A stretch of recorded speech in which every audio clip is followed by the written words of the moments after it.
నమస్కారం. ఈరోజు మనం హిమాచల్ ప్రదేశ్లో 2025 ఎంబీబీఎస్, బీడీఎస్ అడ్మిషన్ల గురించి కొంచెం లోతుగా మాట్లాడుకుందాం. నమస్కారం. ముఖ్యంగా Atal medical and research university అంటే ఏఎంఆర్యు ఈ ప్రాసెస్ అంతా ఎలా చేస్తుందో చూద్దాం. మన దగ్గర యూనివర్సిటీ వెబ్సైట్, ప్రాస్పెక్టస్లు, కాలేజీల డేటా ఉంది. అవునండి. ఈ సమాచారం ఆధారంగా అంటే ప్రవేశ ప్రక్రియ, ముఖ్యమైన తేదీలు, కాలేజీలు, ఫీజులు, కోటాలు ఇలాంటి కీలక అంశాలపై ఒక స్పష్టత ఇద్దామని మన ప్రయత్నం. మంచిది. అంటే అభ్యర్థులకు ఉపయోగపడుతుంది. ఖచ్చితంగా. సరే, మొదటగా ఏఎంఆర్యు గురించి చెప్పండి. ఇది Himachal Pradesh health university act కింద వచ్చింది కదా? అవును. 2017 యాక్ట్ ప్రకారం ఏఎంఆర్యు అనేది రాష్ట్ర ఆరోగ్య విజ్ఞాన విశ్వవిద్యాలయమన్నమాట. ఓకే, మరి అడ్మిషన్లలో దీని రోలేంటి? చూడండి, అడ్మిషన్లు మొత్తం నీట్ యూజీ 2025 స్కోర్ ఆధారంగానే జరుగుతాయి.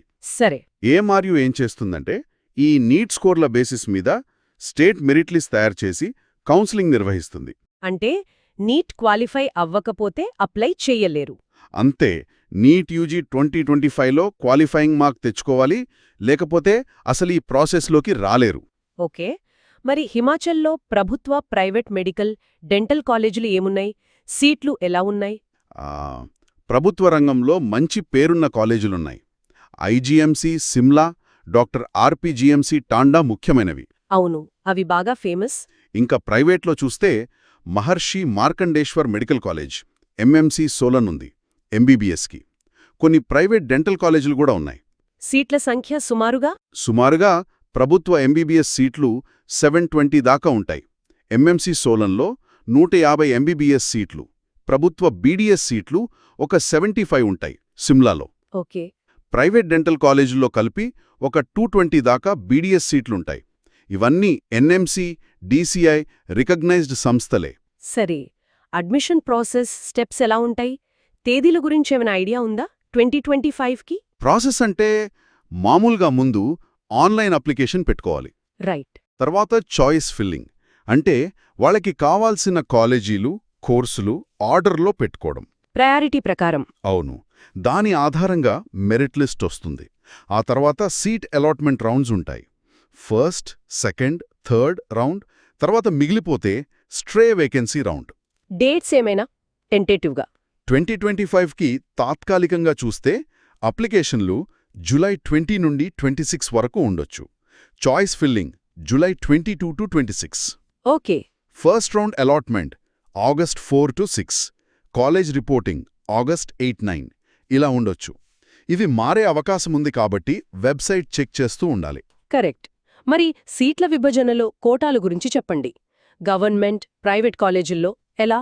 ప్రభుత్వ కాలేజీల్లో 15% సీట్లు ఆల్ ఇండియా కోటా ఏఐక్యూ కిందుకు వెళ్తాయి.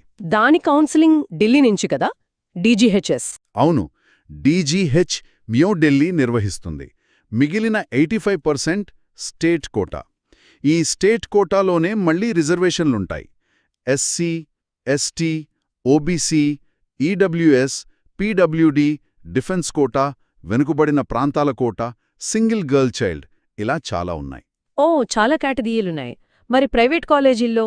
ప్రైవేట్ ఎంబీబీఎస్ అంటే ఎంఎంఎంసీ సోలన్, ఇంకా ప్రైవేట్ డెంటల్ కాలేజీల్లో state quota, management quota, NRI quota ఉంటాయి.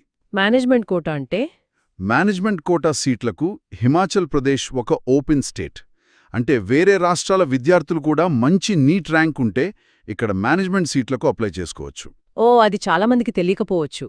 అంటే ఆంధ్ర, తెలంగాణ విద్యార్థులు కూడా పోటీపడొచ్చు? ఖచ్చితంగా నీట్ మెరిట్ ఆధారంగా పోటీపడొచ్చు. సరే, ఫీజుల సంగతేంటి?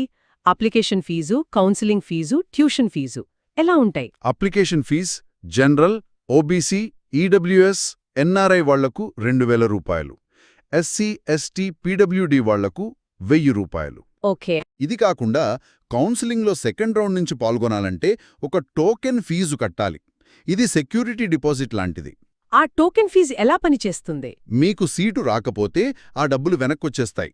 సీట్ అలాట్ అయితే ట్యూషన్ ఫీజులో అడ్జస్ట్ చేస్తారు. మరి సీటు వచ్చి చేరకపోతే? అక్కడే జాగ్రత్తగా ఉండాలి. అలాట్ అయిన సీట్లో చేరకపోతే ఆ టోకెన్ ఫీజు మొత్తం పోతుంది. ఫార్ ఫ్యూచర్ అంటారు. అబ్బో అది చూసుకోవాలి. ట్యూషన్ ఫీజులు ఎలా ఉంటాయి? గవర్నమెంట్, ప్రైవేట్ మధ్య చాలా తేడా ఉంటుందా? చాలా తేడా ఉంటుందండి. ప్రభుత్వ కాలేజీల్లో ఫీజులు చాలా తక్కువ. పైగా బీపీఎల్ కుటుంబాల వారికి 40% పైగా వైకల్యం ఉన్నవారికి ప్రభుత్వ కాలేజీల్లో ట్యూషన్ ఫీజు అసలు ఉండదు. అదా సంగతి. అది గొప్ప విషయం. ప్రైవేట్ మేనేజ్మెంట్ కోటాలో? ప్రైవేట్ కాలేజీల్లో ముఖ్యంగా మేనేజ్మెంట్ కోటాలో ఫీజులు గణనీయంగా ఎక్కువగా ఉంటాయి. హాస్టల్ ఫీజులు, మెస్ ఛార్జీలు అదనం. అర్థమైంది. మరి అప్లై చేసేటప్పుడు ఏ డాక్యుమెంట్లు రెడీగా ఉంచుకోవాలి? లిస్ట్ పెద్దదే అనిపిస్తుంది. అవును, కొంచెం పెద్దదే. ముఖ్యంగా NEET 2025 admit card, score card, 10th inter marksheets, సర్టిఫికెట్లు.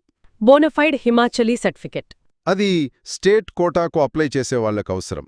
తర్వాత స్కూల్ లేదా కాలేజ్ నుంచి క్యారెక్టర్ సర్టిఫికెట్. కేటగిరీ సర్టిఫికెట్లు కూడా. అవును, SC, ST, OBC, EWS, PWD లాంటివి ఉంటే అవి కరెక్ట్ ఫార్మాట్లో ఉండాలి.